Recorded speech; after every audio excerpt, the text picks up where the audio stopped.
नमस्कार दोस्तों, स्वागत है आपका एजुकेशन बाय SBS चैनल पर। आज हम बात करेंगे मेवाड़ के महान योद्धा राणा सांगा की, जिन्होंने अपने साहस और बलिदान से भारतीय इतिहास में अमर स्थान प्राप्त किया। एक ऐसा योद्धा जिसने एक नहीं 80 से अधिक युद्ध लड़े और जिनके शरीर पर हर घाव वीरता की गवाही देता था। लेकिन क्या आप जानते हैं कि राणा सांगा ही वो योद्धा थे जिन्होंने मुगल शासक बाबर को भारत में घुसने से रोकने की कोशिश की थी? तो आइए जानते हैं राणा सांगा के जीवन, उनकी वीरता और खानवा के ऐतिहासिक युद्ध की पूरी कहानी। लोकेशन फ्लैग, राणा सांगा का जन्म और वंश। राणा सांगा का जन्म 12 अप्रैल 1482 को मेवाड़ के सिसोदिया राजवंश में हुआ था। उनके पिता राणा रायमल थे और उनके दो बड़े भाई प्रथम राणा पृथ्वीराज और राणा जयमल थे। सिंहासन के लिए हुए संघर्ष में राणा सांगा ने अपने भाइयों को पराजित कर 1508 में मेवाड़ की गद्दी संभाली। वो महाराणा कुंभा के वंशज थे जिन्होंने चित्तौड़गढ़ किले को महल के रूप में विकसित किया था।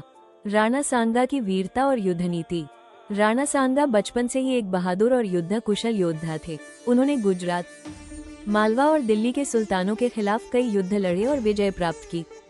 उनकी सेना में 80,000 से अधिक घुड़सवार सैनिक थे और उनके नेतृत्व में राजपूत शक्ति अपने चरम पर थी। युद्धों में घायल होने के बावजूद उन्होंने अपनी हिम्मत नहीं खोई।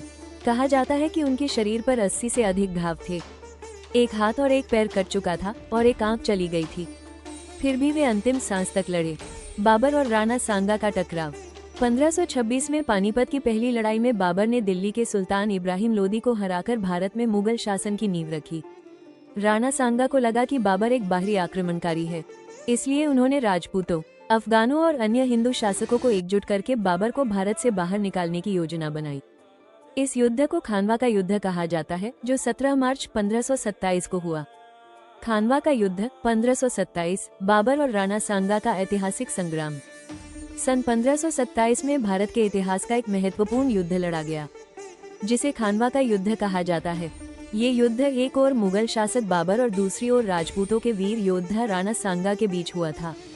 इस युद्ध का उद्देश्य केवल एक सत्ता संघर्ष नहीं था, बल्कि यह भारत में विदेशी आक्रमणकारियों के खिलाफ राजपूतों के सम्मान, स्वाभिमान और स्वतंत्रता की लड़ाई थी। युद्ध का कारण 1526 में पानीपत के प्रथम युद्ध में बाबर ने दिल्ली के सुल्तान इब्राहिम लोदी को हराकर भारत में मुगल साम्राज्य की नींव रखी।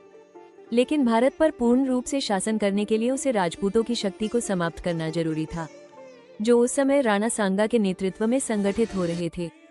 राणा सांगा एक शक्तिशाली हिंदू सम्राट बनना चाहते थे और उन्होंने कई राजपूत व अफगान शासकों को एकत्र कर बाबर को भारत से बाहर निकालने की योजना बनाई। राणा सांगा को लगा कि बाबर सिर्फ एक बाहरी आक्रमणकारी है, जो जल्द ही भारत से वापस लौट जाएगा। लेकिन जब बाबर ने दिल्ली और आगरा पर कब्जा कर लिया, तो राणा सांगा ने उसे हटाने के लिए युद्ध का ऐलान कर दिया। खानवा युद्ध की तैयारी। राजपूत सेना। राणा सांगा 80,000 राजपूत योद्धा, 1200 हाथी। अफगान सहयोगी सेनाएं, महमूद लोदी और हसन खान मेवाती की सेना। मारवाड़, मेवाड़, ग्वालियर और अन्य हिंदू राज्यों का समर्थन। मुगल सेना। बाबर 25,000 सैनिक, मुगल, तुर्क और उज्बेक योद्धा, तोपखाने और बारूदी हथियार। तुर्की और फारसी घुड़सवार सेना, बंदूकधारी सैनिकों की टुकड़ी। बाबर की रणनीति।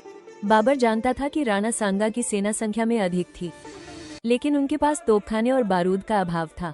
उसने पानीपत की लड़ाई की तरह तुलगमा, घेराबंदी और छापामार रणनीति का उपयोग किया। उसने तोपों और घुड़सवार सेना को सही ढंग से तैनात किया ताकि राजपूतों को खुलकर हमला करने का मौका न मिले। युद्ध का घटनाक्रम। लार्ज सर्कल 17 मार्च 1527। युद्ध का दिन। खानवा, भरतपुर, राजस्थान के पास के मैदान में दोनों सेनाएं आमने सामने आईं। राणा सांगा अपने पारंपरिक राजपूत युद्ध कौशल के साथ सीधी लड़ाई लड़ना चाहते थे। शुरुआत में राजपूतों ने मुगलों को पीछे धकेल दिया, लेकिन बाबर की तोपों और बारूद ने राजपूत सेना को भारी नुकसान पहुंचाया। बाबर ने एक नई रणनीति अपनाई, अपनी सेना को पीछे हटाने का नाटक किया, जिससे राजपूतों ने सोचा कि मुगलों की हार हो रही है। लेकिन जब राजपूत सेना आगे बढ़ी, तो बाबर की घुड़सवार सेना और तुर्की तोपखाने ने चारों तरफ से हमला कर दिया। तोपों और बंदूकों के कारण राजपूतों को भारी क्षति हुई और वे युद्ध में पिछड़ने लगे। Large circle. राणा सांगा की वीरता। भयंकर युद्ध के दौरान राणा सांगा अपनी सेना का नेतृत्व करते रहे और वीरता से लड़े, लेकिन दुर्भाग्य से उनके ही कुछ सरदारों ने बाबर के साथ मिलकर विश्वासघात किया, जिससे राजपूत सेना का मनोबल गिर गया। युद्ध के दौरान राणा सांगा गंभीर रूप से घायल हो गए और उनके सैनिक उन्हें युद्धभूमि से निकाल कर ले गए। खानवा युद्ध का परिणाम, बाबर की जीत और मुगल साम्राज्य की स्थापना। इस युद्ध में राजपूत सेना को भारी नुकसान हुआ और बाबर को भारत में एक शक्तिशाली शासक के रूप में स्थापित होने का मौका मिला। उसने अपने सैनिकों को भारत में स्थायी रूप से बसने के लिए प्रेरित किया। इस युद्ध के बाद बाबर ने खुद को गाजी, धर्म योद्धा घोषित कर दिया। राणा सांगा ने राजपूतों को संगठित कर बाबर पर दोबारा आक्रमण करने का संकल्प लिया। 30 जनवरी 1528 को चित्तौड़गढ़ में उनकी मृत्यु हो गई, लेकिन उनके ही दरबार के कुछ विश्वासघाती सरदारों ने उन्हें जहर दे दिया। युद्ध का ऐतिहासिक महत्व, राजपूत शक्ति का पतन। इस युद्ध के बाद राजपूत शक्ति कमजोर हो गई और मुगल साम्राज्य का वर्चस्व बढ़ा। राजस्थान के कई छोटे राज्य मुगलों के अधीन हो गए। हिंदू मुस्लिम सत्ता संघर्ष, ये युद्ध भारत में विदेशी मुगलों और स्वदेशी राजपूतों के बीच सत्ता के लिए हुआ था। अगर राणा सांगा जीत जाते तो शायद भारत का इतिहास अलग होता। भारतीय युद्ध रणनीति में बदलाव, बाबर के तोपखाने और बारूदी हथियारों ने भारतीय युद्धकला में नई तकनीक का परिचय कराया। इसके बाद कई भारतीय शासकों ने तोपों और बंदूकों को अपनाना शुरू किया। खानवा का युद्ध सिर्फ एक लड़ाई नहीं, बल्कि भारत के इतिहास का एक निर्णायक मोड़ था। राणा सांगा की वीरता और बलिदान आज भी हर भारतीय के लिए प्रेरणा का स्रोत है। लोकेशन फ्लैग, राणा सांगा जैसे वीर योद्धा का नाम सदा अमर रहेगा। लोकेशन फ्लैग, अगर आपको यह वीडियो पसंद आया तो इसे लाइक करें, शेयर करें और हमारे चैनल एजुकेशन बाय SBS को सब्सक्राइब